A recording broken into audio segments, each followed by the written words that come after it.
हार चाहती हूँ और क्या मांगू, आशीर्वाद चाहती हूँ। दिनों से आशा लगी थी मुझको, वो दिन आज आ गया। 36 की मात्रा बनी 63 बना गया। आज आप स्वागत करते हैं, कल मैं विदाई करूंगी। आज आप स्वागत करते हैं, कल मैं विदाई करूंगी। मिलन के बाद जुदाई करूंगी। बस अंतर है इतना मेरे भाइयों और बहनों, आप सीढ़ियों पे चढ़ते जाएंगे और मैं उन सीढ़ियों की घिसाई करती रहूंगी।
एक अंतिम पंक्ति ये है,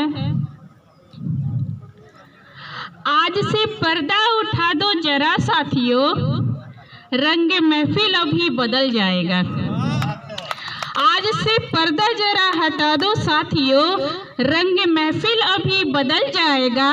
जो बेहोश थे होश में आएंगे, गिरने वाला जो होगा संभल जाएगा। जो बेहोश थे होश में आएंगे, गिरने वाला जो होगा संभल जाएगा।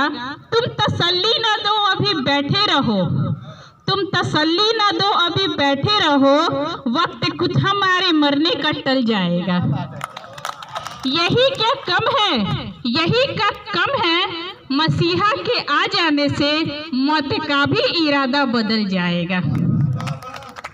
Thank you. बहुत सुंदर। तो अभी